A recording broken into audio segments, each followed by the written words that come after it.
Français parlent aux Français. Veuillez écouter tout d'abord quelques messages personnels. Bonsoir à toutes et bonsoir à tous. Bienvenue dans ce nouveau rendez-vous du cycle de conférences de la Fondation de la France Libre. Nous avons l'honneur et le plaisir d'accueillir François Joyau, professeur émérite de civilisation de l'Asie du Sud-Est à l'Institut national des langues et civilisations orientales. François Joyau vient de faire paraître ce nouvel ouvrage, Duitane, un empereur dans la France libre, aux éditions Perrin. Un ouvrage qui met en lumière une destinée aussi extraordinaire que méconnue, celle de Duitane, enfant destiné à devenir le futur empereur d'Annam et qui va connaître une vie de turbulence. L'épopée passe par la Réunion, un engagement dans les forces navales françaises libres et malheureusement une fin tragique dans un accident d'avion en Oubourgui-Chari en 1945. Une tragédie qui brisa les espoirs et le dessein secret du général de Gaulle. Ce parcours hors norme que notre invité va nous présenter aujourd'hui ne manquera pas, j'en suis certain, de vous passionner. C'est pourquoi il était important de vous recevoir aujourd'hui, cher François Joyau, à la Fondation de la France Libre. Bonsoir. Bonsoir. Bien, bonsoir mesdames, bonsoir messieurs. D'abord, tous mes remerciements pour cette aimable présentation. Et pour vous dire aussi que je considère que c'est un honneur de présenter ce livre qui porte au moins un sous-titre de la France Libre dans cette Fondation de la France Libre. Voilà, alors je pense que le sujet, le titre surprend évidemment. C'est fait pour, les éditeurs sont toujours à la recherche d'une accroche commerciale quelconque. Alors un empereur dans la France libre, avec un nom vietnamien devant, tout ça c'est assez peu clair et je vais essayer de vous expliquer exactement de quoi il s'agit. Alors ce livre comporte trois parties qui correspondent à trois moments très inégaux, mais enfin trois moments de la vie de Duitane. Il y a d'abord le début de sa vie au Vietnam. Moi je parle d'Annam car nous sommes à la période coloniale et donc le mot Vietnam n'est pas le bienvenu à cette période. Il ne sera qu'à partir de 1945 avec les Japonais. Donc nous sommes en Annam, en Indochine française. Donc Duitane naît en 1898, peut-être 99. Ça dépend ce qu'on consulte comme document, c'est absolument pas clair, mais c'est général. Les dates de naissance des gens de l'Annam qui sont nés vers 1900 sont tous dans le même cas. L'état civil ne sera mis au point que plus tard. Pour un empereur, il n'y a pas d'état civil du tout. Et puis on change les dates en fonction de considérations magiques ou autres, et donc finalement il y a un flou énorme. Bref, c'est pas bien grave. Donc la vie de Duitane, c'est en gros 1898-19 à peu près, jusqu'en 1945. Et donc je disais que dans cette courte vie, 45 ans, 46 ans, il y a trois périodes bien différentes. Qui correspondent à trois périodes dans le bouquin. Il y a d'abord la période franchement annamite, c'est-à-dire en Annam, à la fois l'enfance, la toute petite enfance, puis la période courte durant laquelle, quelques années, il est effectivement empereur. On va y revenir. Alors ceci correspond, du point de vue des sources, à des sources qui sont presque toutes aux archives d'outre-mer à Aix-en-Provence. C'est la source de base pour tous les historiens qui s'occupent de l'Indochine. Et donc, c'est les archives nationales, mais c'est la partie outre-mer des archives nationales qui se trouve à Aix-en-Provence. Et donc ça correspond, ces archives couvrent assez bien la période où il est empereur. Avant d'être empereur, quand il est tout petit gosse, il n'y a strictement rien, il n'y a pas d'archives, etc. On ne savait pas qu'il allait devenir empereur, donc quantité négligeable. La deuxième phase, alors cette première partie se termine mal, on va y revenir, elle se termine en 1916. L'adolescent, il est devenu adolescent, se soulève contre le régime colonial, il échoue bien évidemment parce que c'était tellement mal préparé, il échoue, il est exilé à La Réunion et donc s'ouvre une deuxième période, l'exil à La Réunion. 1916 donc, jusque 1944-5, jusque presque à la fin. Alors cette deuxième période, elle est longue. Là, il y a quelques archives à La Réunion, mais très peu, et puis comme on ne peut pas les consulter, parce que je me suis occupé de les avoir, mais ils ne répondent absolument pas, le soleil est chaud et tout ça. Donc rien à faire, mais c'est pas très grave parce qu'on trouve pratiquement tout en copie à Aix. Le gouverneur je vous rappelle que La Réunion était une colonie et non pas un département, à la période où nous sommes. Elle ne devient un département qu'après 1945. Bon, là nous sommes en 1916-1944, c'est une colonie, il y a un gouverneur, et le gouverneur envoie le double de toutes ses correspondances avec Paris au Vietnam. Donc c'est classé au Vietnam, ça tombe dans les archives de la colonie et ça a été rapatrié en partie, en tous les cas, en France, à Aix maintenant. Bon, ça c'est la deuxième partie. Mais surtout, les témoignages pour cette deuxième phase de la vie de Duitane, c'est un... Comment dire, c'est un livre, ça se présente sous forme de livre, mais ce n'est pas un livre rédigé, ce sont des documents qui sont réunis c'est un recueil, si vous voulez, d'articles, de témoignages, qui ont été mis en forme par un de ses fils. Il a eu beaucoup de fils, beaucoup de femmes, beaucoup de fils, on va y revenir. Et un de ses fils s'est beaucoup intéressé à la vie de son père, à La Réunion. Ce fils est né à La Réunion, il n'a connu que La Réunion, et donc là, on a les témoignages, si vous voulez, de la vie quotidienne entre 16 et 44. Je parle des années, 1916-1944. Voilà, ça c'est la deuxième partie.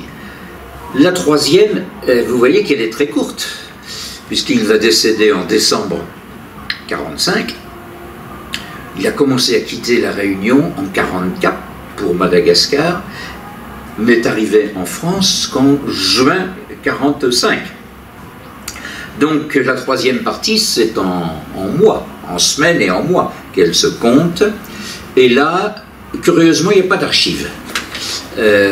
Tous les endroits où, les archives nationales d'abord, les archives d'outre-mer ensuite, rue Solferino, etc., il n'y a pas de dossier Duitane en France. Mais en revanche, il y a plusieurs témoignages, dont un qui est majeur et sans lequel, à vrai dire, le livre aurait été difficile à écrire. Ce témoignage majeur, c'est celui d'un homme qui s'appelle Thébault et qui est un juriste qui était conseiller à la cour d'appel en France, en métropole, et puis qui avait été nommé professeur à la faculté de droit de Saint-Denis, à La Réunion, bien avant que il avait connu Duitane bien après. La période 16-44, il l'a connu effectivement en 44-45. Et en 44-45, au moment où La Réunion était devenue rallié à la France libre, ce Thébault est devenu chef de cabinet, directeur de cabinet plutôt, du nouveau gouverneur, c'est-à-dire un homme qui s'appelait Capagori, un basque comme vous pouvez l'imaginer, qui a été l'homme de la libération de La Réunion. Donc c'est grâce à ce témoignage de Thébault qui a été publié, qui fait plusieurs dizaines de pages, qui est extrêmement intéressant, extrêmement précis, que la troisième partie de cette vie est parfaitement connue. Voilà, donc moi je voudrais vous rappeler les deux premières, bien évidemment, mais compte tenu de l'endroit où nous sommes, c'est surtout sur la troisième partie qu'il va nous falloir insister, celle qui concerne la France libre et De Gaulle. Alors je vous dis tout de suite, je préviens tout de suite qu'il y a déjà eu beaucoup de choses écrites sur De Gaulle, les livres ne manquent pas. Même sur De Gaulle et l'Indochine, il y a déjà pas mal de choses écrites. Parmi ces ouvrages, il y a eu, comme ceux qui s'intéressent à la chose le savent peut-être, il y avait eu un colloque il y a plusieurs années, j'ai oublié la date, mais un colloque rue Solferino à l'Institut Charles de Gaulle sur De Gaulle et l'Indochine. Et bien évidemment, on retrouve un certain nombre de témoignages concernant cette affaire d'Huitane. Je vous indique d'entrée que tout ce qui a été dit et écrit est très surprenant parce que le mot va être dur, mais entièrement faux. Je veux dire que il est curieux de voir que des personnalités de premier plan, militaires et civils, qui ont connu l'Indochine, qui ont connu toute cette période, témoignent de certaines choses qui sont fausses. Alors, je ne dis pas que c'est une volonté de mentir, c'est loin de moi cette idée. C'est tout simplement pour dire qu'il faut faire attention en histoire à ce qu'on appelle les témoignages, les mémoires. Les gens qui ont vécu les choses, évidemment, ils ont vu des choses que nous n'avons pas vues, après coup. Mais c'est tellement entré dans leur mémoire qu'ils sont absolument convaincus de ce qu'ils disent, peuvent se tromper, et ça se fixe par l'écrit d'une façon assez curieuse. J'ai un autre exemple. J'ai bien connu quelqu'un qui a été peu en Indochine, surtout en Chine, qui était le général Guillermaz.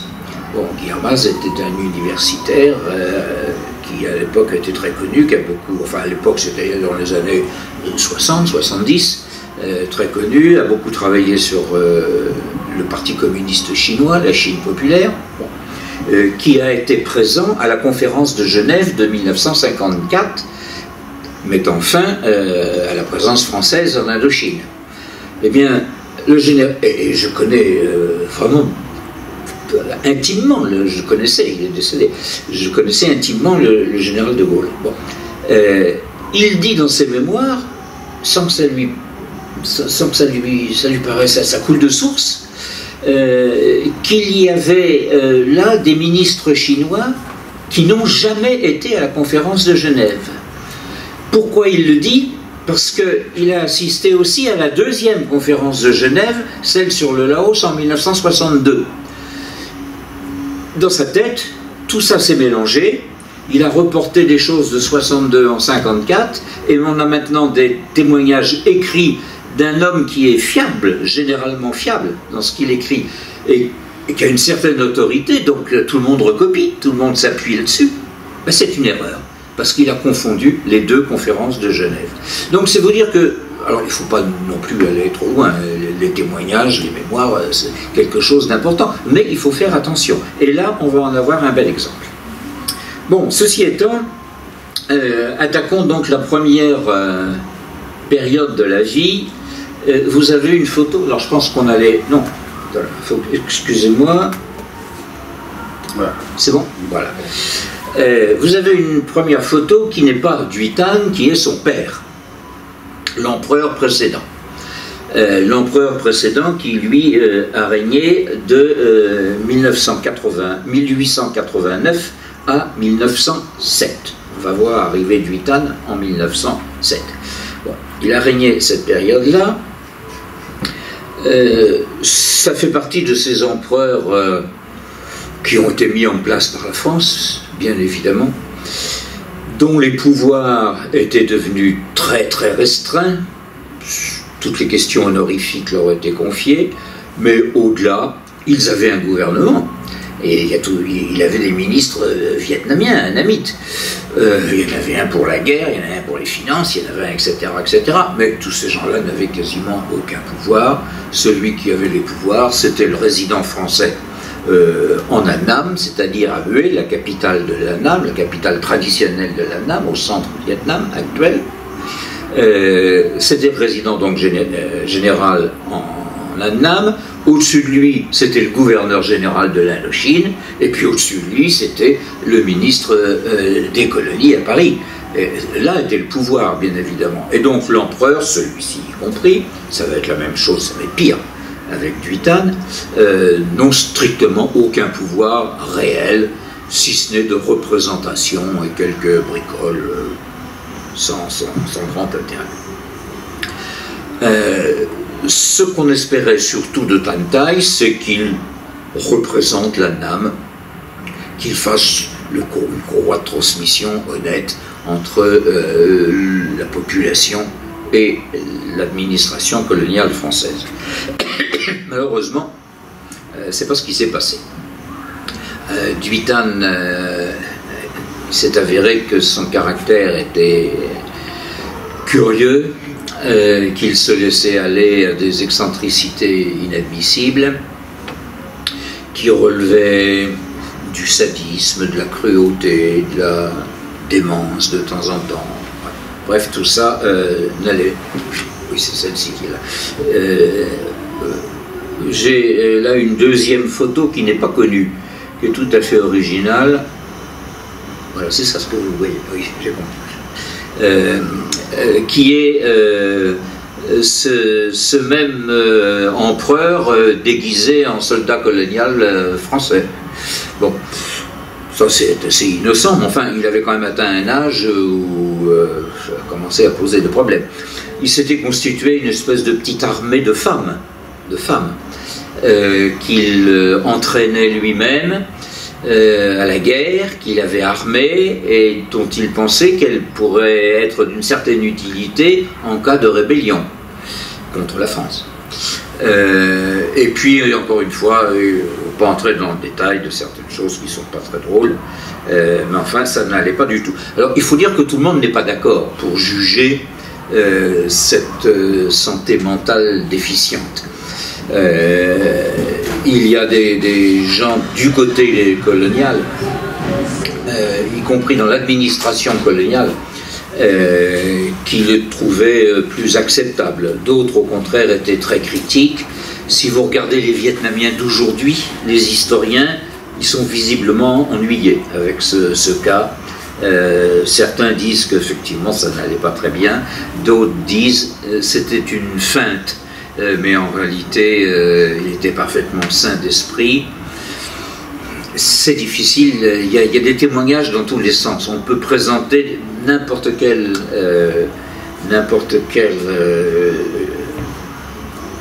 biographie de Thanh Tai, selon les sources qu'on choisit, c'est plus ou moins positif.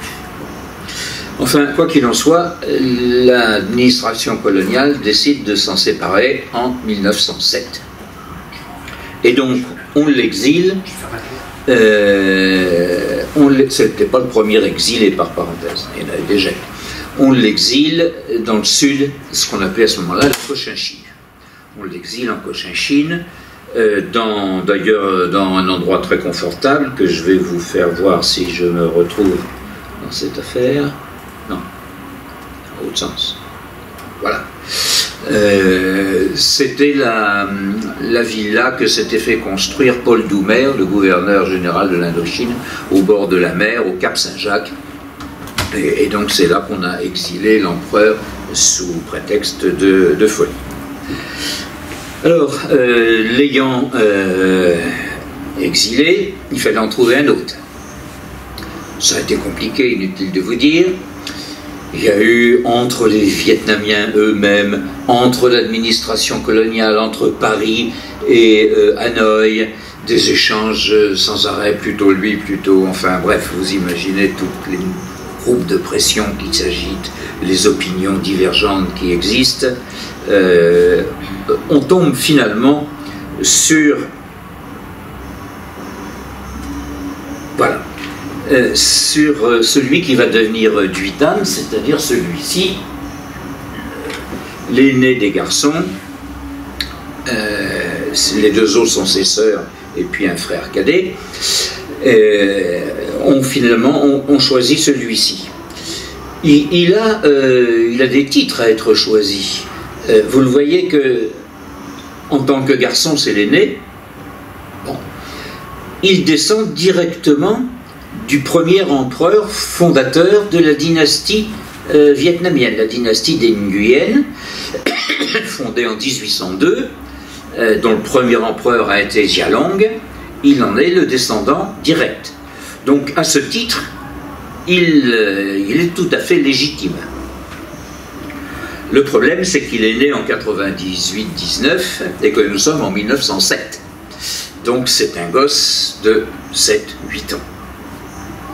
Alors, évidemment, du côté nationaliste, on dira les Français ont encore choisi un gosse pour mieux contrôler le système. C'était pas faux. En revanche, il avait la légitimité. Alors, cette question de légitimité est importante, parce qu'on va la retrouver en 1945. En 1945, nous serons en Indochine en face d'un autre empereur, Bao Dai, plus connu des Français, qui lui avait un arbre généalogique pour le moins douteux. Son père n'était pas son père, et sa mère était une femme d'origine très simple à la cour. Donc les ancêtres de Bao Dai, c'était pas brillant. Probable. Bien évidemment, Bao Dai le savait. C'est, à mon sens, l'une des raisons pour lesquelles on critique souvent, et il est très critiquable. Il n'a jamais rien fait, s'est comporté, bon. Mais une des explications possibles, c'est qu'il savait qu'il n'était pas légitime. Donc vous voyez, quand on vous dit, vous êtes empereur, vous n'avez aucun pouvoir, et en plus vous vous apercevez que vous n'êtes pas légitime, c'est un peu démoralisant pour être un bon empereur, j'imagine, j'en sais rien, j'ai jamais été empereur, mais enfin, voilà. Tandis qu'au contraire, Duitane, lui, a la légitimité.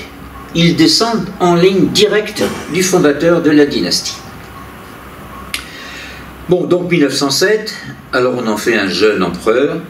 Ce jeune empereur, le voilà. Bon, ben, il y a quelques photos, parce qu'à ce moment-là, on a pas mal d'iconographie, alors je vais vous les passer assez vite. Donc ça, c'est au moment de l'intronisation en 1907. Bon, ça, ce sont quelques vues de l'intronisation. Vous voyez ce pauvre gosse sur le palanquin, là, qui... tout ça, c'est l'intronisation 1907, je passe assez vite. Ça, c'est le journal L'Illustration, c'est ce qu'en savent les Français métropolitains qui lisent L'Illustration. Alors, ce pauvre petit gosse, il vit à Hué, au Palais Impérial. Palais Impérial, c'est une énorme chose, avec une succession de murailles extérieures, semi-intérieures, intérieures, qui font qu'il est complètement enfermé, prisonnier plutôt qu'autre chose, mais comme toute la cour d'ailleurs, parce que tout le monde est à l'intérieur de la cité impériale, le palais impérial, qui ne fait que reproduire en plus petit le palais impérial de Pékin.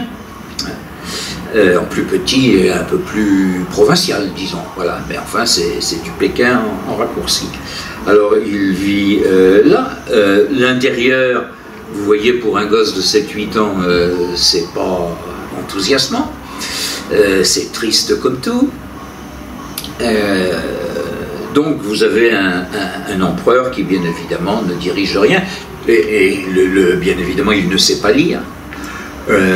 Tous les textes qui lui arrivent, les décisions, sont en vietnamien, mais en vietnamien classique, si je puis dire, c'est-à-dire en caractère chinois. Il ne connaît pas les caractères chinois. Donc il approuve tous ces textes, mais que faire pour les approuver? On lui demande de mettre un point rouge à l'encre, à côté. Il met des points rouges, mais il ignore totalement ce qu'il fait, bien évidemment. Donc, quand on dit règne mais ne gouverne pas, là, ne peut pas faire mieux dans ce genre. En plus, la situation extérieure n'est pas extraordinaire. On est en 1907, on ne peut pas dire que le pays soit entièrement contrôlé par la France en 1907. Surtout le nord. Le sud, oui. La Cochinchine, oui. L'Annam, on pourrait dire oui. Le Tonkin, c'est-à-dire le nord, le futur Nord-Vietnam en gros, près de la frontière chinoise, la région montagneuse, est très très mal contrôlée. La rébellion est encore importante. Parmi ces rébellions, il y en a une, celle qui est conduite par ce qu'on appelle le Détam, qui donc est en rébellion déjà depuis 15 ans, qu'on n'a jamais réussi à attraper. Les opérations militaires, en voilà une carte postale là, se poursuivent encore. On est là en 1909, hein, c'est-à-dire 2 ans après l'intronisation du empereur. Bon, tout ça, il ne le sait pas, le pauvre gamin, mais je veux dire que la situation extérieure est difficile. Et puis va arriver 1914. Et alors 14, là, ça va compliquer sérieusement les choses. 1914, il n'y a pas de guerre en Extrême-Orient comme il y en aura pendant la Deuxième Guerre mondiale, ça n'a aucun rapport. Mais il y a des conséquences de la guerre. Il y a d'abord la pauvreté, car une partie des stocks de riz, matières premières et tout ça part vers le front, directement ou indirectement, c'est-à-dire vers la métropole, vers les usines. Il faut fabriquer, et donc la colonie, comme les colonies d'Afrique noire d'ailleurs, y participe. Elle participe aussi à la guerre.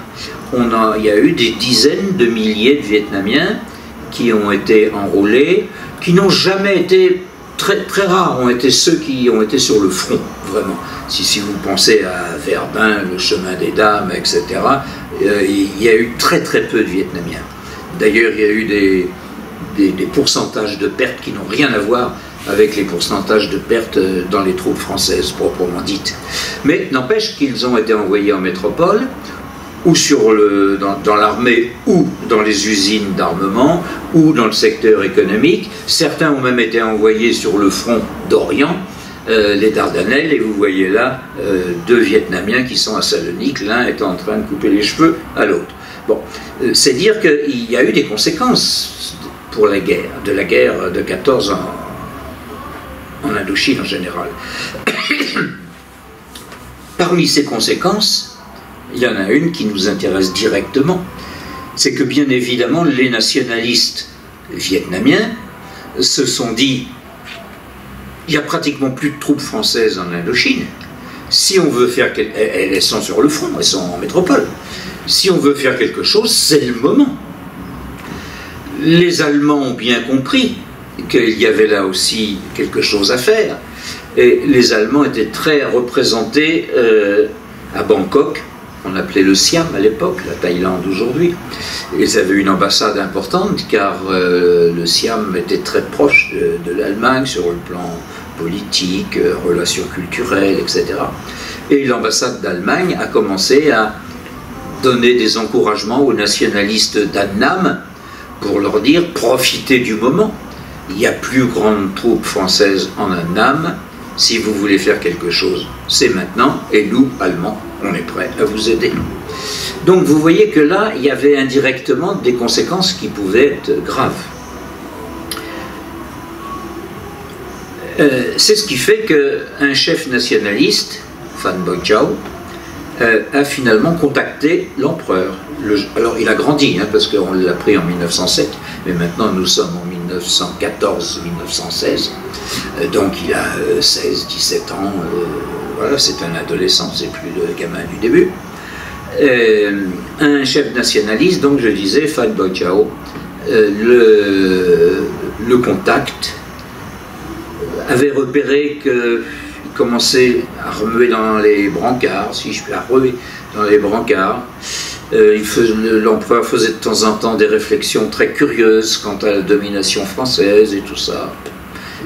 Et donc les nationalistes ont compris qu'il y avait peut-être là une carte à jouer, ont finalement réussi à l'entraîner dans un projet de révolte à Hué en mai 1916. Avant d'en arriver là, j'ai oublié de vous présenter. J'avais d'autres photos sur...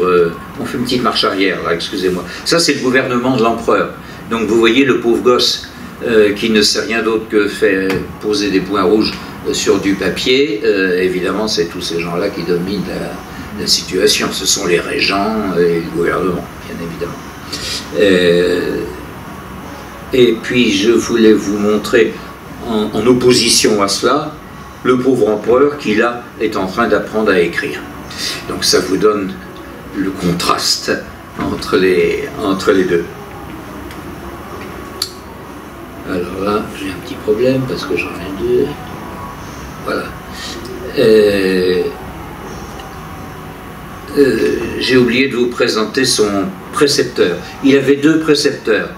Un vietnamien qui lui apprenait les caractères vietnamiens, l'histoire du Vietnam, la littérature vietnamienne, etc., etc., le côté Vietnam. Et puis il en avait un, mais j'en ai pas la photo, qui lui apprenait, qui était français, mais qui posait problème, parce qu'il s'appelait Eberhard, il venait d'Alsace, ça sonnait très allemand, et au moment de la guerre 14-18, on a pensé qu'il allait mieux s'en débarrasser. Et il a été rapatrié en métropole et n'a plus été précepteur de l'empereur.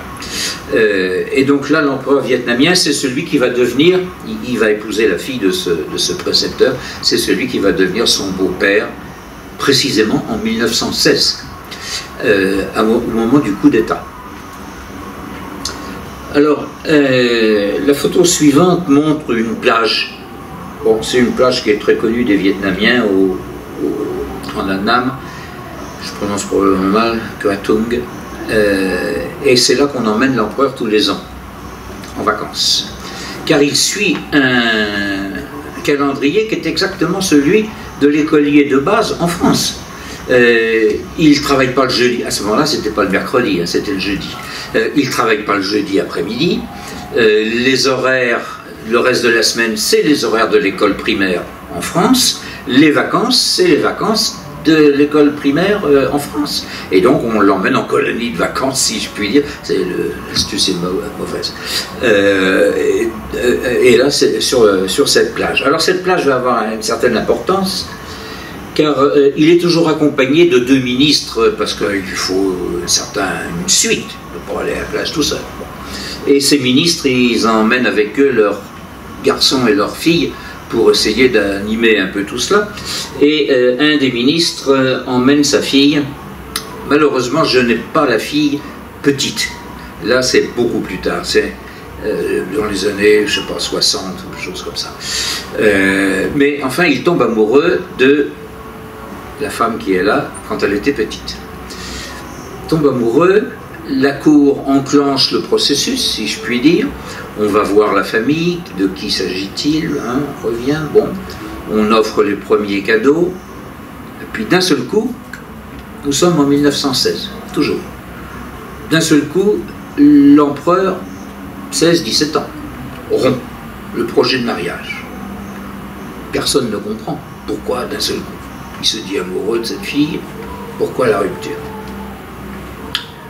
On saura plus tard que cette jeune fille, qui était donc fille d'un des ministres qui accompagnait l'empereur en vacances, était donc la fille d'un ministre, et que Duithan a eu le souci, tout à son honneur, de ne pas embarquer sa future belle famille dans ce qui allait se passer, c'est-à-dire la tentative de coup d'État de 1916.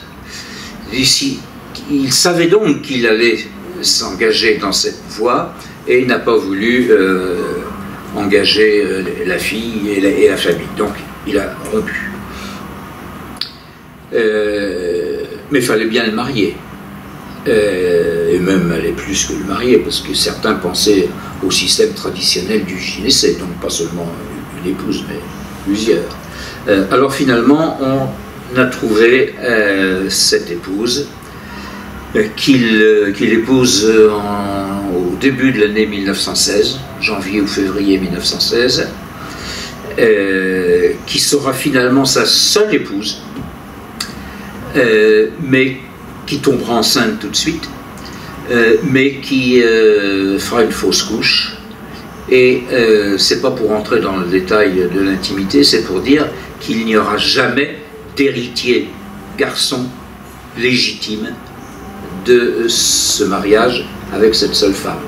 Bon, pour l'avenir, si vous voulez, c'est important. Hein, lui est légitime, mais personne derrière, si je puis dire. Bon, on arrive en 1916, donc c'est le moment c'est le moment de la rébellion. Je me trompe toujours. Voilà le chef de l'insurrection qui a réussi à mettre Duitane dans le coup, si je puis dire. Je dis Duitane pour simplifier les choses, parce qu'en réalité, Duitane, c'est son nom d'empereur, mais il ne s'est pas toujours appelé Duitane, et il ne s'appellera pas toujours Duitane. Mais enfin, on ne va pas entrer dans ce genre de choses. Donc c'est lui qui lui entraîne l'empereur dans le coup d'État. Ce coup d'État a lieu... ce coup d'État est fondé sur... le projet est fondé sur une idée très simple. Il y a à Hué toute une compagnie militaire vietnamienne qui est en train d'être constituée pour être envoyée en France. On est en 1916, hein, c'est la guerre. Pour être envoyée en Europe. Les rebelles sont persuadés qu'en agitant un peu ces quelques milliers de militaires vietnamiens, on va réussir à les rallier à la cause du soulèvement et de l'empereur. Et bien évidemment, on compte beaucoup sur l'empereur, le prestige impérial, même s'il est encore très jeune, pour les emmener. C'est mal préparé.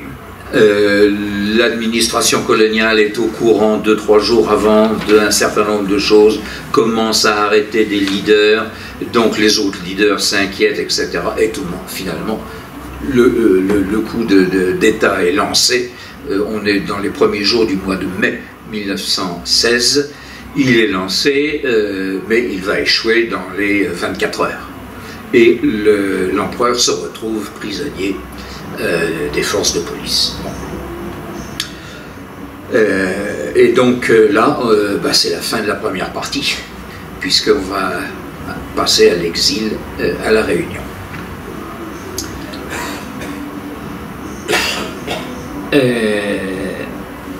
Alors, il faut d'abord trouver un successeur à l'empereur.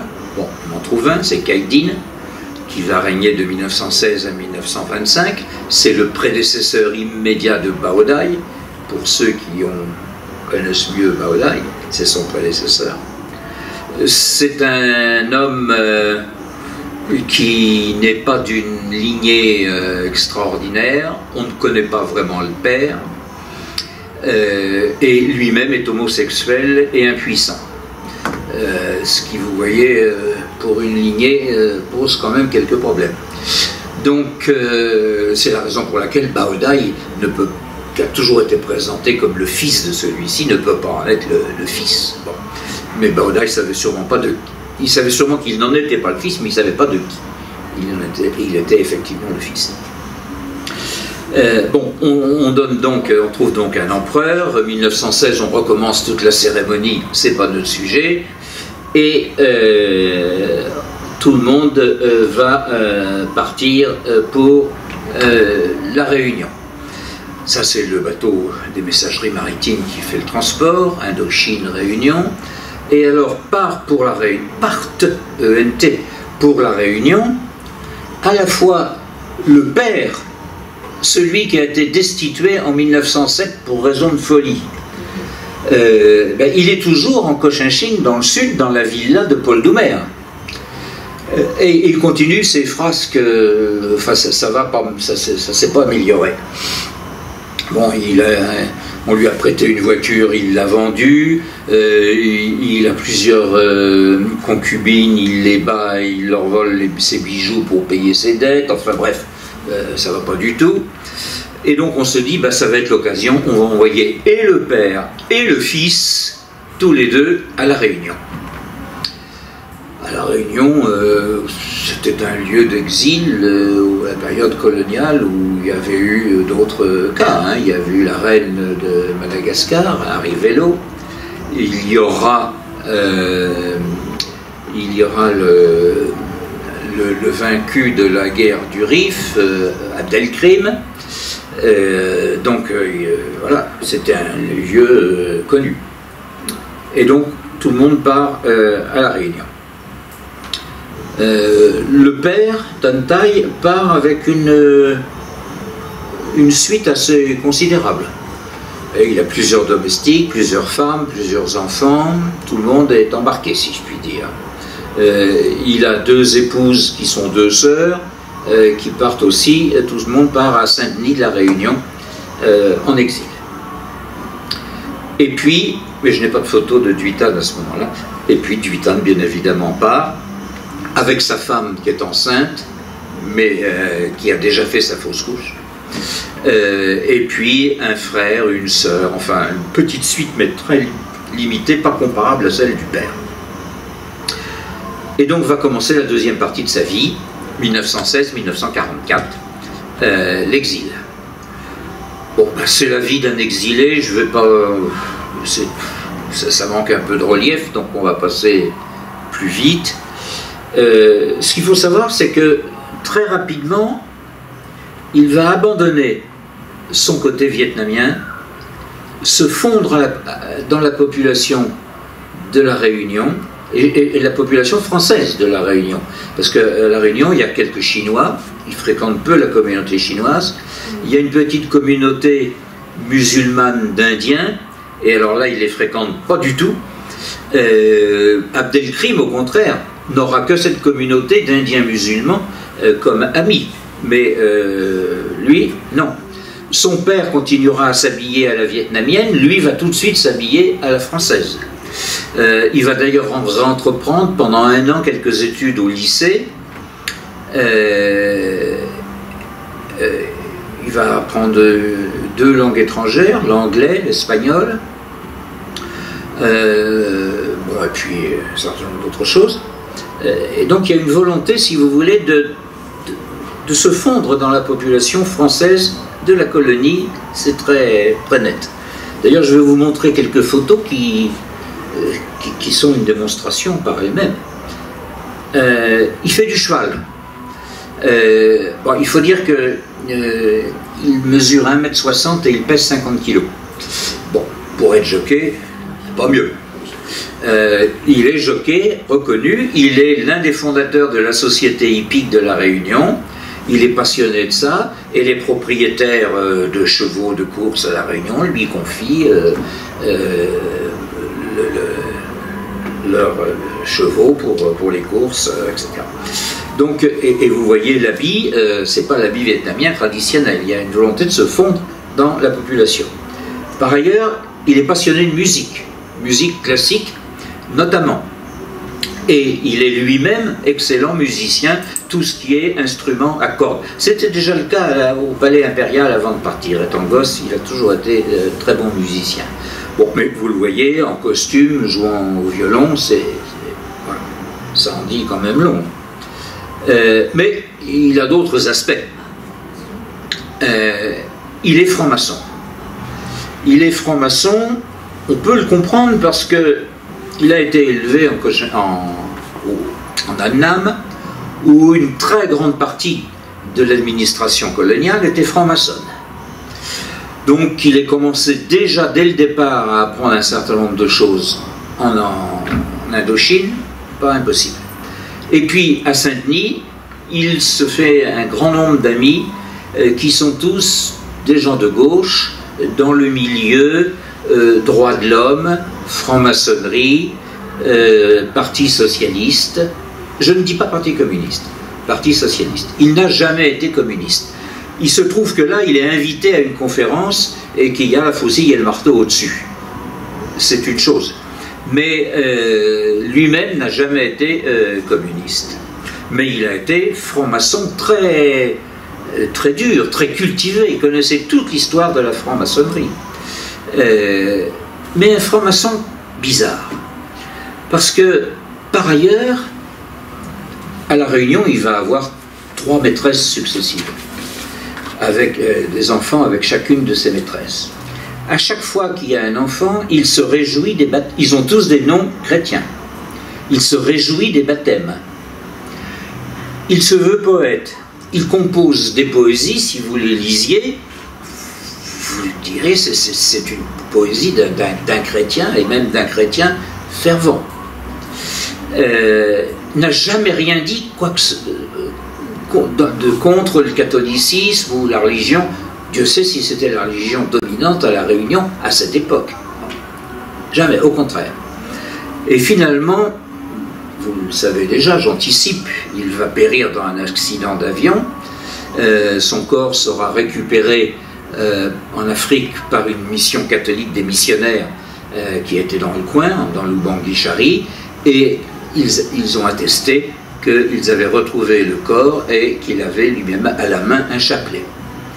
Donc vous voyez, c'est ambigu. C'est ambigu, moi personnellement, mais ça n'engage que moi, et je n'ai aucune preuve. Pour un historien, c'est pas bon. Je pense qu'il était converti. Mais il était prétendant au trône d'Annam.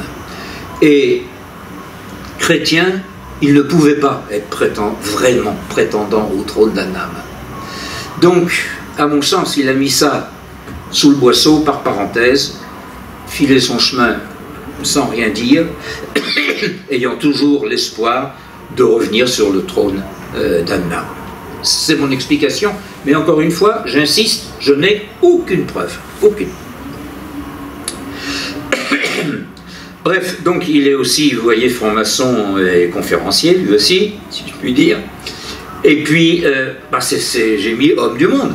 Je veux dire qu'on est loin de la photo de son père en costume vietnamien, qui est toujours resté très vietnamien, etc. Lui, au contraire, c'est l'inverse. Or, de plus, il n'a qu'une idée.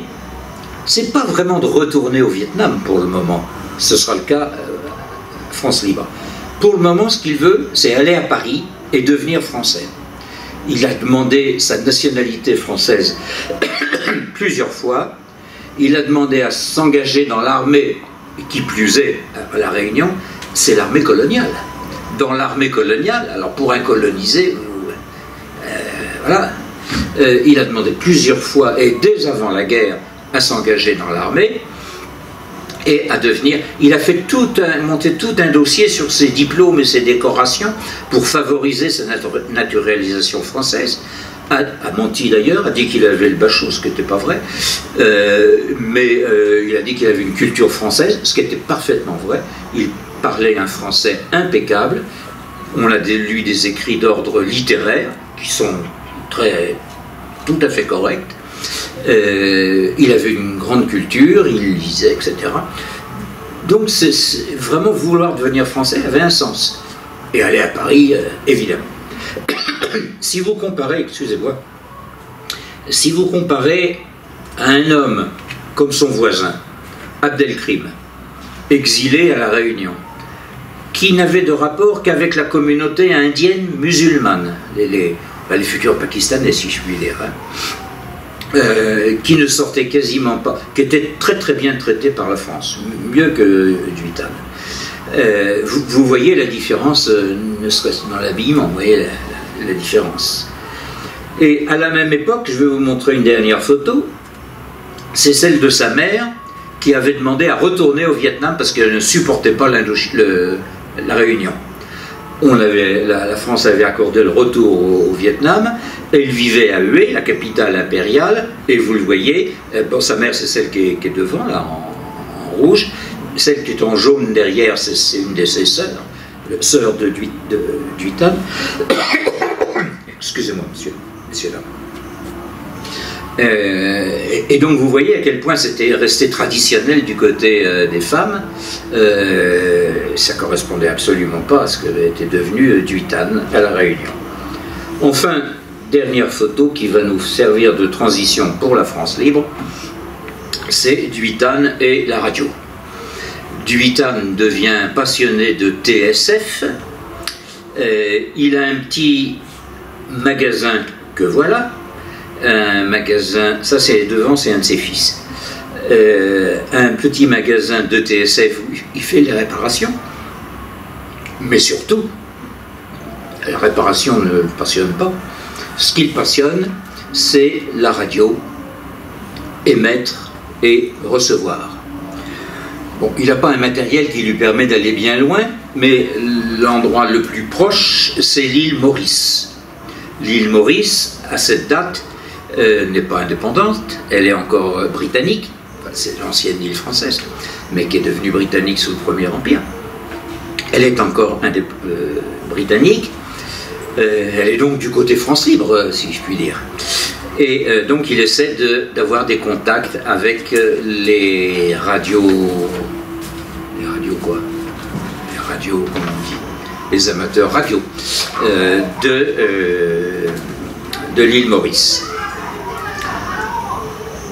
Il a dit qu'entendant les messages, les recevant, tout cela dans la clandestinité.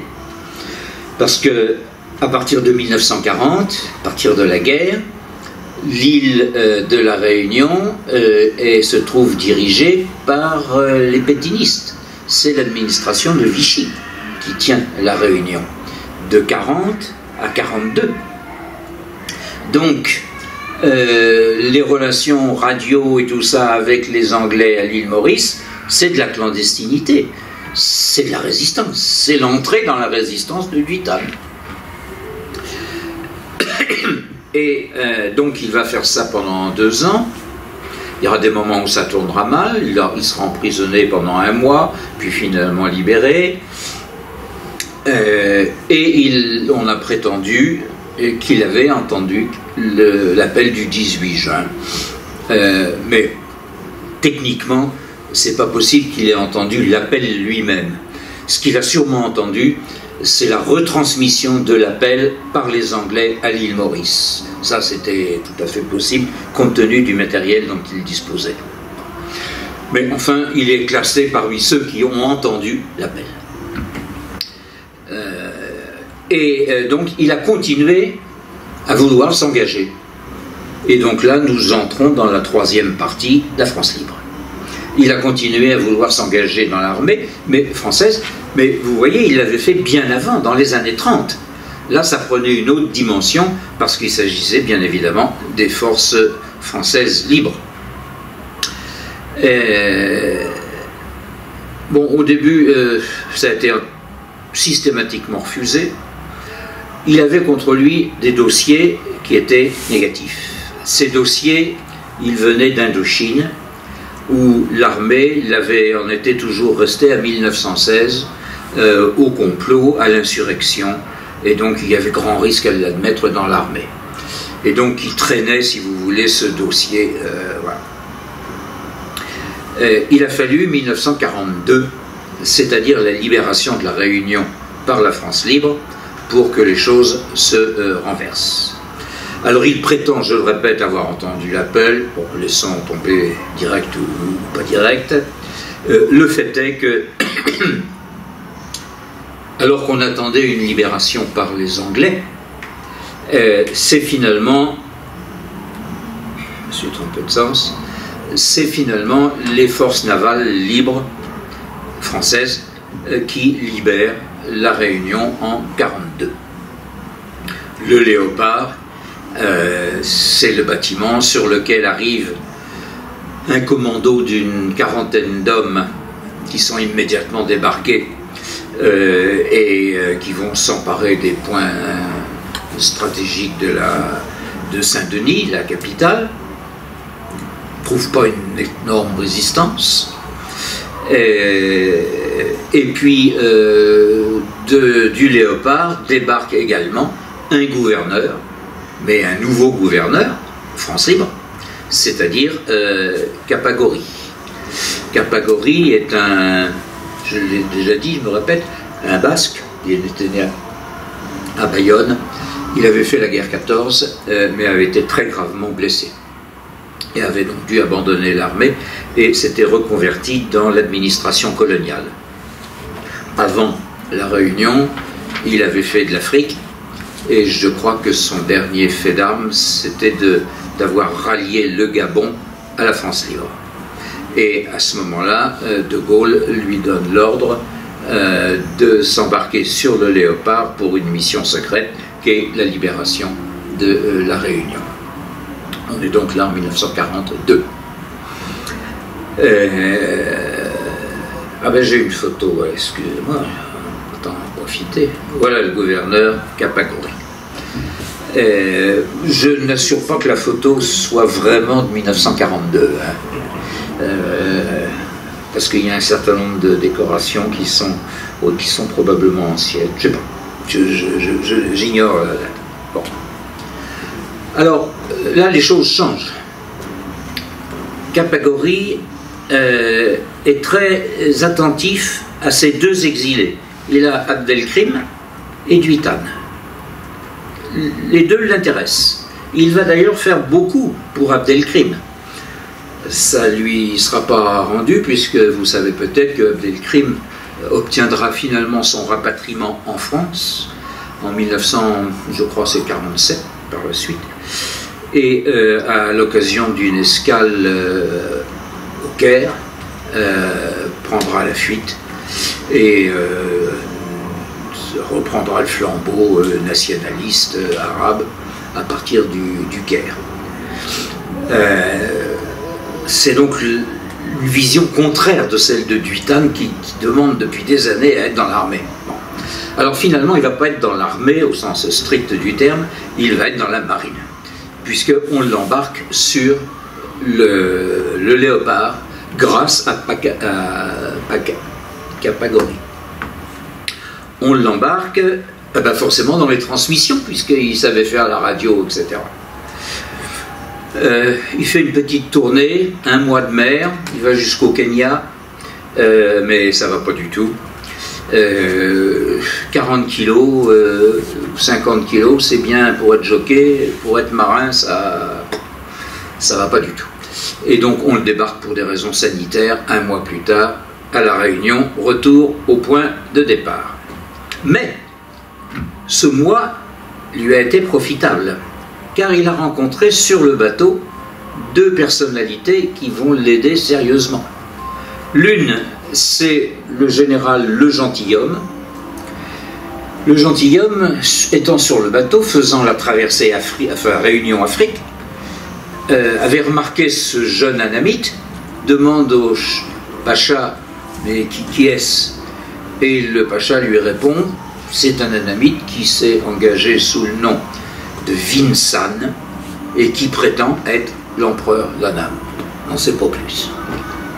Il le fait venir, il discute, et convaincu qu'il s'agit bien de l'ex-empereur d'Annam, donc les choses s'enclenchent. Et puis il y a un deuxième militaire qui voyage, qui navigue avec Capagori pendant ce mois de 1942 sur le Léopard, c'est le capitaine de Boissieu.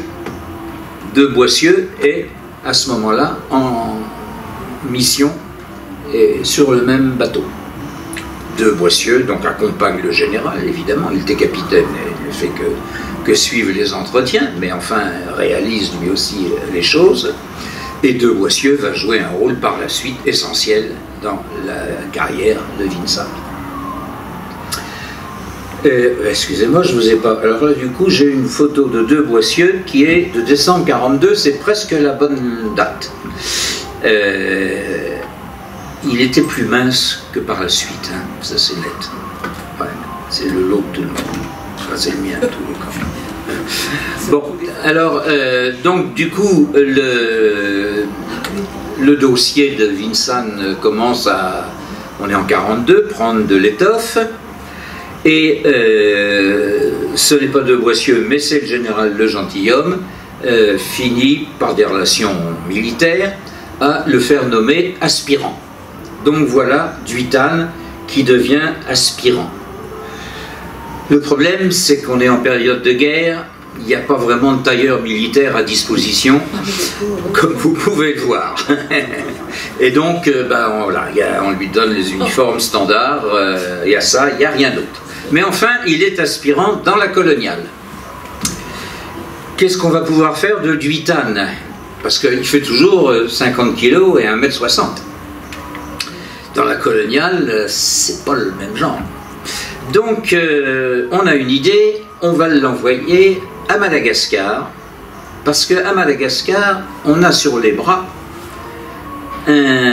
plusieurs centaines d'hommes, des Anamites, dont on ne sait pas quoi faire, parce qu'on les avait fait venir d'Annam pour aller sur le front ou dans les usines d'armement en métropole. Ils y ont fait leur temps, mais depuis, pas question de les ramener en Annam, puisque l'Annam c'est Vichy. Donc on va pas fournir des bataillons à Vichy, du point de vue gaulliste, évident.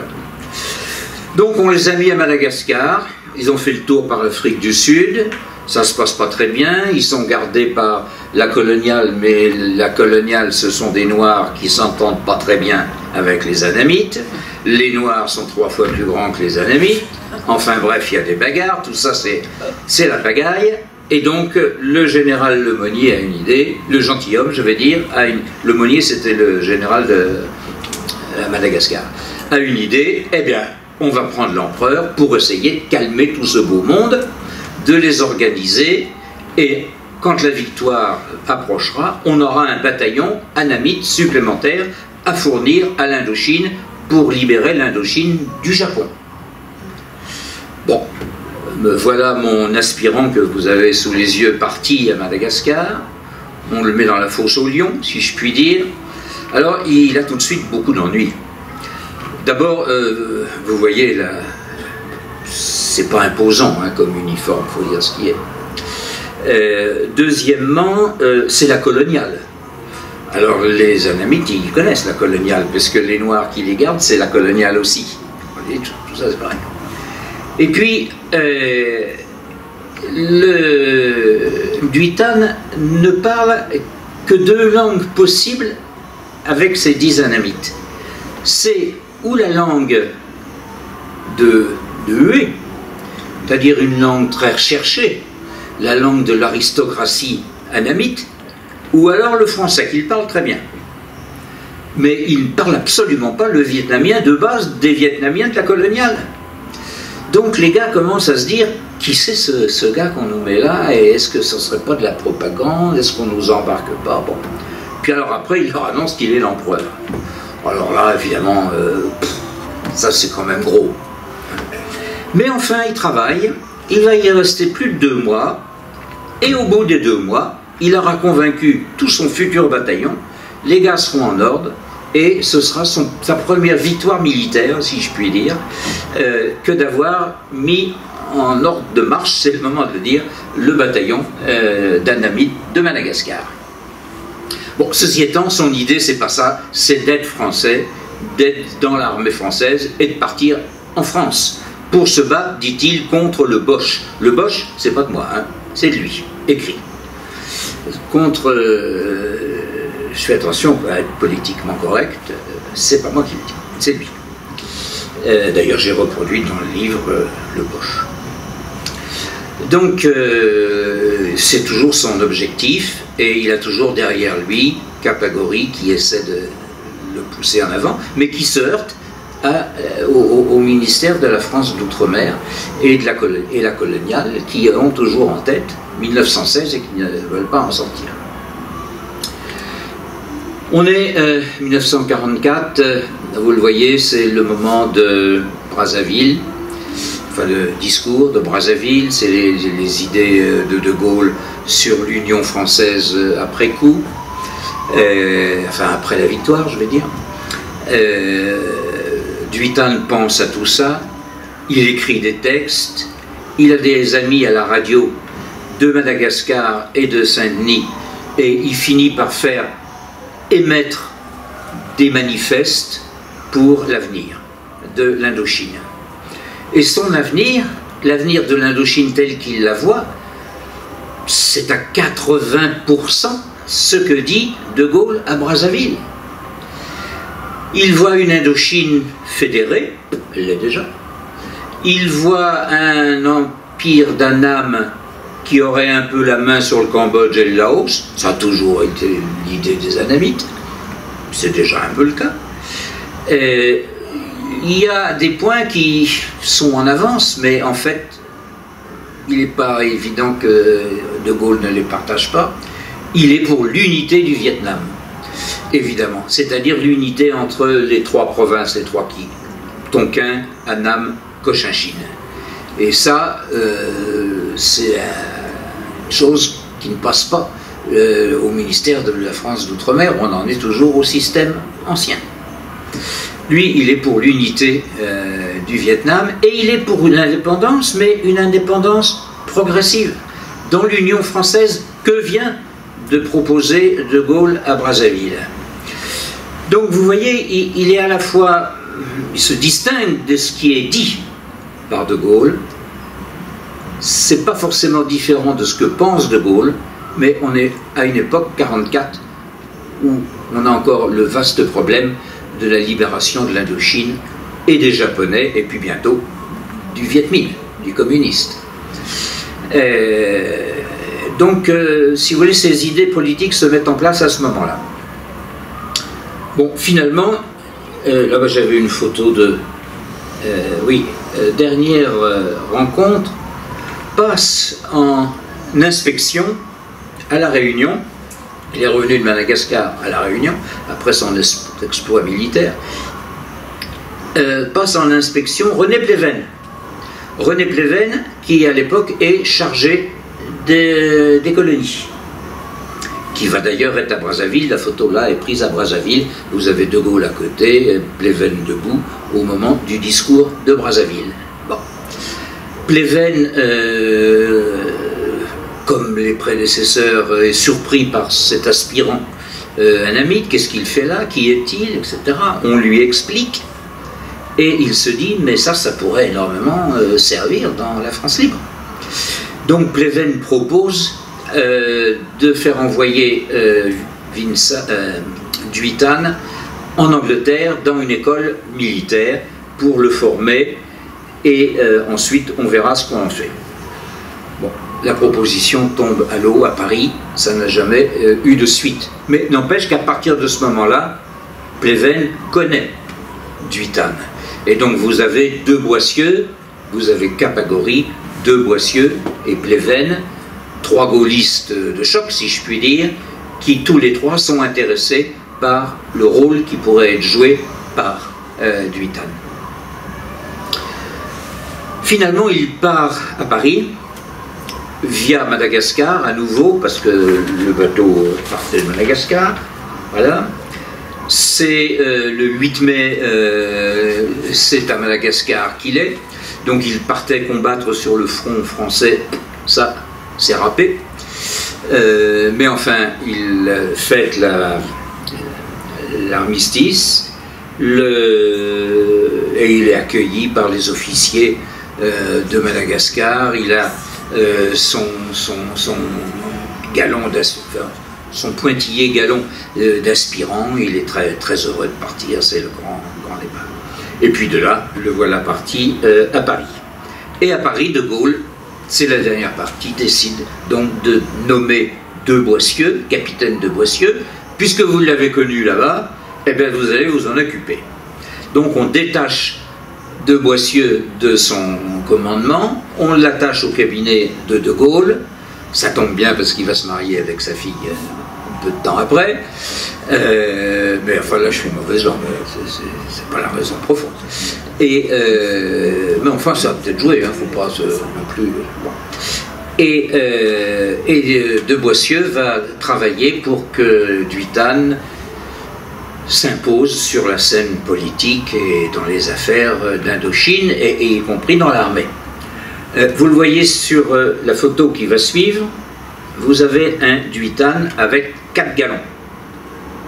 Il est passé d'aspirant à chef de bataillon en peu de temps. C'est bien. Mais ça a été dur, et c'est De Boissieu qui explique dans ses mémoires, pour chaque grade, j'ai dû me battre. À chaque fois, j'ai expliqué que c'était la dernière fois que je demandais, puis dès que je l'avais genre demandé à un autre, je voulais absolument qu'il soit officier supérieur, donc un minimum de 4 galons. Et il a eu les 4 galons, et il a été nommé, donc d'un seul coup, on était en octobre 1945. Entre-temps, il était allé en Allemagne et non pas en Angleterre. Il avait fait le tour des popotes en Allemagne, mais enfin la guerre se terminait. Et le voilà donc à Paris, qui s'agite un peu dans les milieux politiques pour savoir ce que les Vietnamiens de Paris pensent de l'Indochine. Il réalise qu'il n'est pas tout à fait en phase avec eux. Et donc, grâce à Capagory, une nouvelle fois, et puis maintenant au capitaine de Boissieu, qu'on a fait un chef de bataillon, il obtient un rendez-vous avec De Gaulle.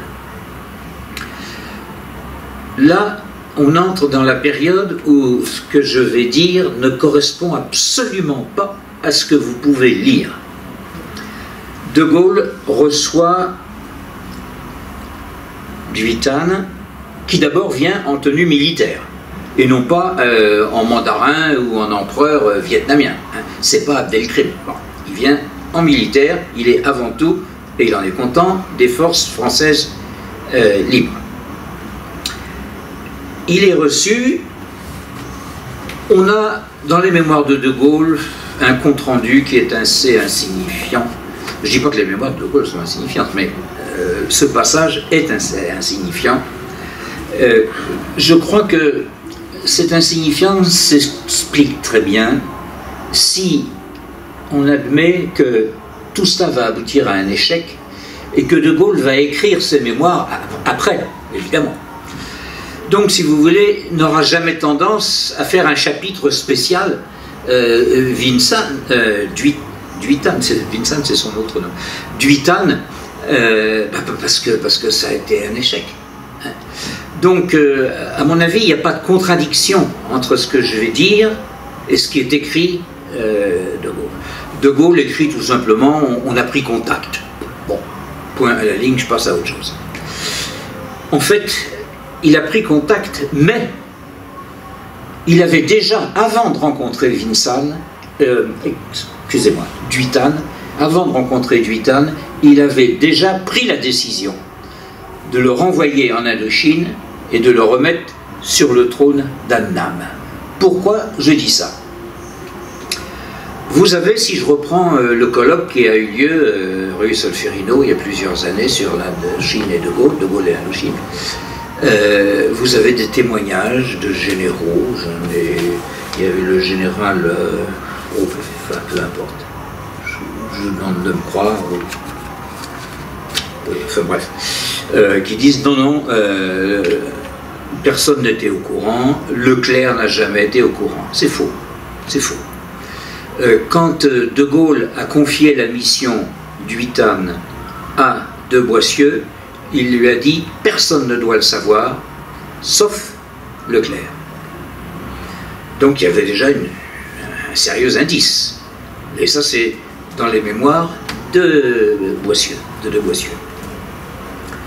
Deuxièmement, il est reçu le, je ne voudrais pas dire de sottises, je crois que c'est le 14 décembre, oui, le 14 décembre 1945, reçu par De Gaulle. À la sortie de l'entretien, il publie, Duitane publie un manifeste qui est son programme politique pour l'Indochine. Je vois mal, si les deux hommes s'étaient seulement offert l'apéritif et dit des banalités, que ça débouche sur la publication. C'est signe qu'on est allé plus loin.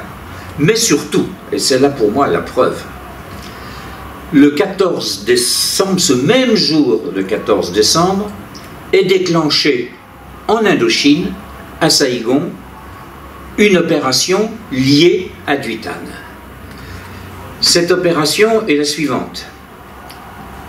On a choisi dans les troupes d'Indochine 2 lieutenants qui sont d'origine vietnamienne, mais tous les 2 de nationalité française.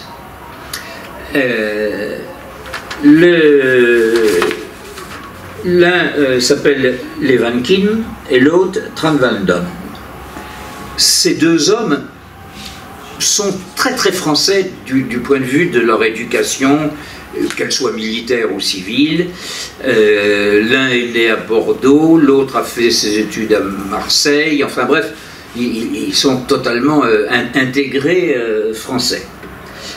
Ils sont en plus tous les 2, donc ils sont lieutenants en Indochine, ils sont jeunes lieutenants, et ils sont tous les 2 alliés à la même famille. L'un va être marié à la sœur de l'autre. Ces 2 hommes sont parfaitement connus, car par la suite ils vont devenir généraux, ils finiront leur carrière généraux, et ce sont les auteurs du coup d'État contre No Dinh Diem, du coup d'État pro-américain contre No Dinh Diem, avec celui, il y a un 3e homme qui était celui qu'on appelait le Big Min. Bon. C'est donc des gens qui vont monter dans la carrière militaire, finiront généraux, ministres, vice-chefs du gouvernement, et puis une partie importante dans l'histoire du Sud-Vietnam. Je parle beaucoup plus tard. Bon. Or, l'un des 2, Tran Van Don, a écrit ses mémoires. Et je suis surpris qu'on ne se reporte jamais à ses mémoires. Il a écrit ses mémoires à un moment où il était dans la main des Américains, avait 1000 autres choses à s'occuper au Vietnam, et finalement les histoires de Duitane de 1945, c'était un lointain passé. 20 ans plus tôt, il n'avait plus aucun intérêt dans la chose, on ne voit pas pourquoi il aurait menti.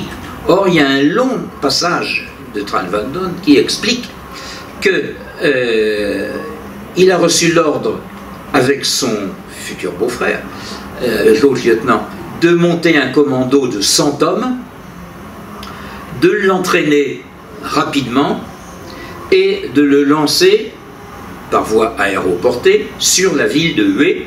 Je rappelle qu'on est fin 45, c'est le Viet Minh qui domine à Hue, c'est le Viet Minh qui tient Hue. Les troupes françaises ne sont pas encore venues, les troupes de Leclerc n'ont pas repris Hue. Ça ne se fera que par le colonel de Crèvecoeur au printemps suivant. Il y a donc, si vous voulez, si le futur empereur veut revenir au Vietnam, ça peut être que dans la capitale impériale. Ça ne peut pas être Saigon ou Hanoï, ça peut être que Hue, la capitale traditionnelle des empereurs. Et puis ça ne peut pas être avec le Viet Minh qui tient toute la ville. Donc il faut nettoyer la ville du Viet Minh à l'avance. D'où la constitution de ce commando de 100 hommes. Aurait-il été suffisant? Je n'en sais rien. Pour préparer militairement le voyage, enfin le retour de Duitane. Or, vous voyez, cet ordre, il est donné par le général Leclerc. On le comprend, puisque ces 2 lieutenants étaient au cabinet du général Leclerc. On ne voit pas qu'ils aient fait tout ça sans en prévenir le général Leclerc. Et de toute façon, c'est le général Leclerc qui donne l'ordre de le faire. Donc quand on dit que personne n'était au courant, pas même Leclerc, c'est faux. Leclerc était parfaitement au courant, et il était l'un des organisateurs de ce retour de Duitane en Indochine. Alors l'entraînement a lieu, tout se prépare. De Gaulle, je l'ai dit, a reçu Duitane le 24 décembre, et Duitane lui dit, avant de repartir, puisque De Gaulle envisageait d'accompagner Duitane, mais ça ne se fait pas comme ça dans les 3 jours qui viennent, hein. Il fallait préparer le terrain, il fallait libérer Hue, il y avait de l'information politique à faire, il y avait enfin énormément de travail. Et Duitane dit, pendant ce temps-là, moi je voudrais revoir une dernière fois ma famille à La Réunion avant de retourner au Vietnam. Donc on lui donne une fausse mission à La Réunion, avion, Il part, on est le 25 décembre. Les choses se passent bien jusqu'à Alger, escale. À Alger, on repart vers Fort-Lamy, à l'époque, si j'emploie le vocabulaire de l'époque, capitale de Lubang-Guichari. Je ne vous donnerai pas toutes les capitales coloniales de tous les comme ça, mais celle-ci je connais. Voilà. Et ben voilà, le crash. L'avion perd le contact, essaie d'atterrir en plaine, heurte une colline, des arbres, et c'est le crash. Aucun survivant. Il y avait 5 ou 6 personnes. Il y avait 2 militaires, il y avait une femme qui était l'épouse d'un gouverneur de quelque part, je ne sais plus trop, et donc Duitane. Il s'écrase pas très loin d'une mission catholique. Ce sont les bons pères qui donc viennent, premier secours trop tard, qui récupèrent les corps. C'est à ce moment-là que l'un d'eux écrira qu'il a vu le corps de Duitane, enfin la main de Duitane tenir un chapelet. C'est eux qui les enterrent à la mission. Ils y resteront plusieurs, enfin tous ces morts resteront plusieurs années enterrés à la mission. Donc, évidemment, fin de toute l'affaire. Il faut dire, pour la petite histoire, pour montrer à quel point les choses ont changé par rapport à aujourd'hui, parce que de tous ces derniers événements, la réception par De Gaulle et tout ça, en Indochine, on ne savait rien du tout. Le temps des transmissions était tel qu'on ne savait rien. Et notamment, le gouverneur général de l'Indochine, pas au courant, il avait envoyé une mission en France parce qu'il pensait qu'il y avait une affaire Duitane, voulait être plus au courant, avait envoyé une mission qui était dirigée par Paul Mus, un de ses conseillers politiques. Bon. Paul Mus arrive à Paris, après avoir fait escale en Inde, Pondichéry, Moyen-Orient, etc., arrive à Paris le 3 ou 4 janvier, et arrive pour parler du futur de l'affaire Duitane. Ben, on est navré, il n'y a plus de Duitane, et le général est parti chez lui pour le mariage de sa fille. Vous êtes en retard. C'est dire à quel point il y avait un décalage dans les transmissions qui explique beaucoup de difficultés, bien évidemment. Bon, donc pour nous, ce qui nous intéresse, c'est que l'affaire se termine ici. Moi, je vais terminer aussi, mais j'ai juste 3-4 photos. Alors ça, oui, j'avais une photo de Bao Dai et Ho Chi Minh pour dire que on envisageait d'autant plus de remettre Duitane que Bao Dai était complètement grillé, si je puis dire vulgairement, étant devenu le collaborateur d'Ho Chi Minh, le conseiller suprême d'Ho Chi Minh. Ça n'avait plus de sens. Alors j'ai mis une photo du colonel Maurice Rive qui n'a rien à voir dans cette histoire, si ce n'est que c'est un de ces articles qui m'a mis la puce à l'oreille concernant cette affaire du commando préparé par les militaires. Et donc c'est cet article qui s'avère très fondé, bien que le colonel Rive, qui comme vous le voyez est décédé en 2020, qui a beaucoup écrit sur les questions militaires d'Indochine, bien qu'il n'ait lui non plus jamais entendu parler des mémoires de Tran Van Dong. Il n'a pas lu, qu'il ne cite pas, mais ses sources sont différentes. Et puis, pour finir, j'avais les deux lieutenants en question chargés de l'opération, mais là, je les ai, vous le voyez, à des photos bien postérieures. Ils ne sont plus lieutenants, là, c'est l'évidence. Voilà Leven Kim, et l'autre, c'est Tran Van Dong, en 64. Et les mémoires de ce deuxième, Tran Van Dong, oh, excusez-moi, vous ne lisez pas ce qu'il y a au-dessus, hein. Épouvantable erreur de copier-coller. Ne lisez pas. Ce sont les mémoires voilà. Je passe très vite parce que je ne veux pas que vous voyez ça.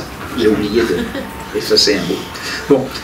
Donc, d'une certaine façon, l'affaire Duitane se termine là. Il y aura juste un petit prolongement post-mortem. Ça sera le rapatriement des cendres de Duitane qui font beaucoup de difficultés. Ce sera le rapatriement de son père, parce que son père était toujours, lui, à la Réunion. Alors là, vous avez... Oui, c'est ça. Là, vous avez son père avec Bao Dai en 1951, mais en fait son père a été rapatrié en Indochine en 1947, après la mort de son fils. En 1953, son père, que voilà la descendant d'un avion, sera autorisé à aller sur les tombes impériales à Hue pour la première fois, mais vous voyez, 1953, on est à quelques mois de Dien Bien Phu. Et puis ce n'est qu'en 1987 que les cendres d'Uy Tan seront rapatriées au Vietnam, grâce à plusieurs personnalités en France qui s'en sont mêlées, Chirac un peu, Raymond Barre. Raymond Barre était de la Réunion, hein, et il était attaché de presse à la préfecture de la Réunion quand Uy Tan était jeune attaché de presse à la préfecture de la Réunion quand Uy Tan était en exil à la Réunion. Donc Raymond Barre s'en est un peu occupé, Chirac, je disais, et puis surtout, mais son nom m'échappe, ça tombe mal, l'homme de Gaulle pour les questions africaines, Focard. Voilà. Ce sont les trois hommes qui... Voilà. Et d'ailleurs, quand le corps a transité d'Afrique vers le Vietnam à Paris, c'est Focard qui représentait Chirac aux cérémonies bouddhistes à Vincennes. Voilà. Et puis ça se termine très mal, mon histoire, comme vous le voyez, bien évidemment. Il a été enterré à Hue, enfin les cendres ont été inhumées dans un immense périmètre qui est celui des tombeaux impériaux à Hue. Mais il faut dire que c'est celui qui est le moins souvent cité, le moins visité. Il est à peine sur les guides, c'est très difficile de le trouver. Et bien évidemment, le régime vietnamien actuel n'a pas vraiment apprécié, si vous voulez, son empereur devenu dans chef de bataillon de la coloniale. Vous voyez, ça va pas très bien. Donc, silence radio, si je puis dire, et donc il est très peu visité. Voilà. J'ai même sûrement, excusez-moi, dépassé, et je vous prie de m'en excuser.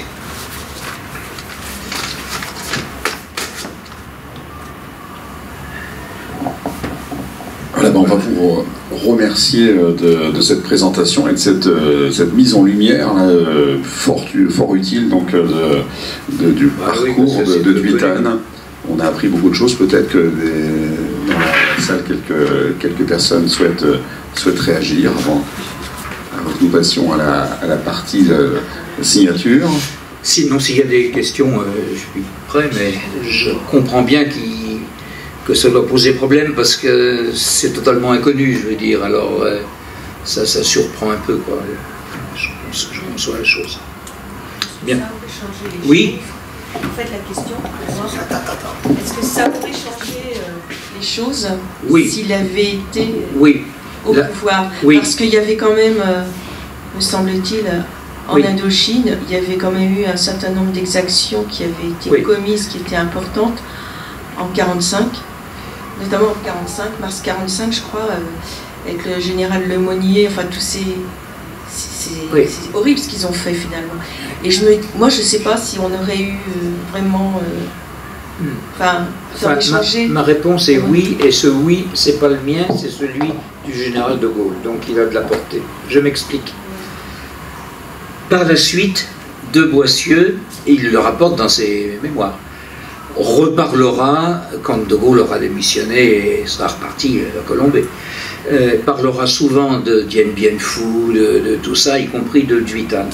Et il y a une question de Boissieu qui d'un jour demandera au général, à la boisserie, s'il n'y avait pas eu l'accident, le crash, et que Uy Tan ait pu être rétabli, est-ce que vous auriez démissionné? Car je rappelle qu'on est en décembre 1945, il y a eu les élections d'octobre 1945 où la SFIO et le PC ont ramassé quasiment la majorité, et De Gaulle n'arrive plus à faire son gouvernement. On est dans il menace de démissionner, etc. Et De Gaulle lui-même dit à son gendre, parce qu'à ce moment-là c'était le commandant de Boissieu devenu son gendre, il dit à son gendre, oui, si Duy Tan n'avait pas été tué, je n'aurais pas démissionné. Il a démissionné en fin janvier ou début février 46. Hein? C'est début février 46. Il a démissionné à ce moment-là. Bon, n'arrivant pas à son gouvernement, les partis et tout ça, bon, c'est une autre histoire. Mais il a répondu lui-même à son gendre, oui, je n'aurais pas démissionné. Donc là, vous avez, c'est pas exactement la réponse à ce que vous demandez, mais c'est déjà un sérieux. Bon, est-ce que Duy Tan aurait été capable de faire front aux communistes au Vietnam? Alors ça, c'est une autre affaire. On ne peut pas refaire l'histoire qui n'a pas existé. Il est bien possible qu'il y ait une partie totalement irréaliste dans tout cela. Je ne suis pas là pour juger ce qui n'a pas existé. Mais il y a au moins cette réponse de De Gaulle disant qu'il serait resté s'il n'y avait pas eu la fuite. Mais il a été, le mot de De Gaulle a été, quand il l'a appris, c'est Lipovski qui lui a appris, vraiment, la France n'a pas de chance. Voilà, et ça s'est terminé comme ça. Et le soir, il est allé dîner chez lui, et son futur gendre est allé dîner avec eux, et il a répété à table, vraiment, la France n'a pas de chance. Et ça l'a complètement découragé. Alors il y avait par ailleurs, il y avait Maurice Thorez, il y avait bien d'autres choses. Mais ça a été la goutte d'eau, si vous voulez, qui a fait que, oh, alors même l'Indochine, qui est un problème difficile, même là, je ne vais pas y arriver. Voilà, tout ce que je peux vous donner comme réponse. Bien. Oui, je vous en prie. Est-ce qu'aujourd'hui, dans les écoles au Vietnam, on raconte cette histoire aux jeunes? Non. C'est non. Les Vietnamiens ont une histoire, elle est figée, ça ne change pas. C'est pas pour me vanter que je dis ça, mais avant ce livre, j'avais écrit un autre livre sur la vie de l'impératrice Nam Phuong, dernière impératrice, l'épouse de Bao Dai, chez Perrin aussi, dans la même collection que celui-ci. Bon.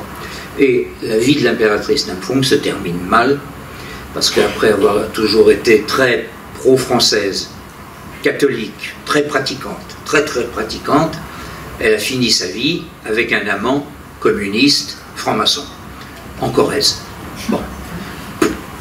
Eh bien, vous pouvez lire toutes les vies actuelles au Vietnam de l'impératrice Nam Phuong. Il n'y en a pas une, et je surveille les choses par intérêt, il n'y en a pas une qui le dit. Ça, c'est elle, on écrit, elle a terminé, elle a voulu prendre du recul, elle est morte de maladie, ce qui est vrai, évidemment, tout le monde d'ailleurs. Et voilà, aucune mention. L'histoire est figée. Nam Phuong a une idée, a une image plutôt positive dans le Vietnam actuel. Pas question de brouiller les pistes, brouiller l'image, on reste là. Pour Duy Tan, c'est exactement pareil.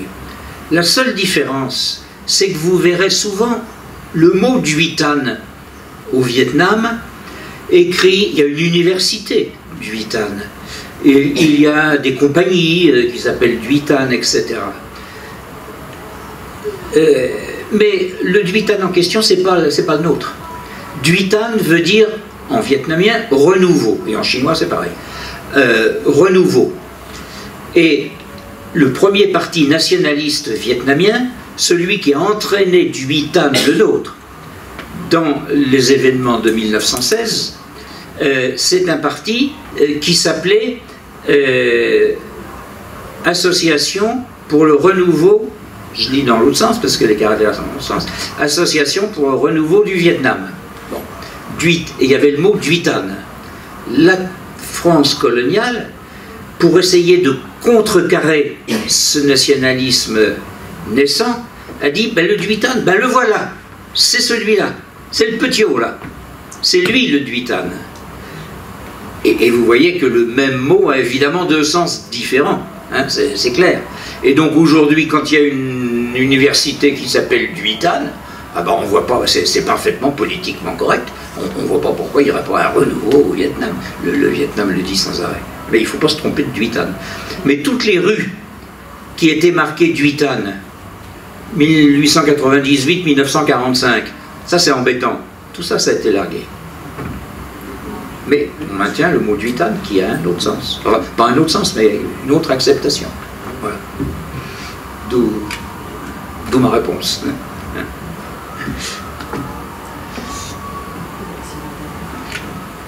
On est quitte. Merci. Eh bien, on va remercier puis applaudir notre conférencier François Joyot. Merci. Moi, je vous applaudis. Et puis on va inviter celles et ceux qui veulent en savoir plus, François Joyot, à se munir de cet ouvrage donc, dont vous êtes l'auteur sur Duitane, donc aux éditions Perrin, Un empereur dans la France libre. Merci pour cette passionnante conférence. Merci encore d'être venu à la Fondation de la France libre. C'est le seul empereur dans la France libre. Il n'y a pas eu d'autre. Oui, et un ouvrage donc, qui est encore une fois, on l'a dit, mais fort utile pour en savoir plus évidemment sur ce personnage que vous nous avez présenté. Merci, au revoir. Merci. Les sanglots longs des violons de l'automne blessent mon cœur d'une langueur monotone. Je répète, blesse mon cœur d'une langueur monotone.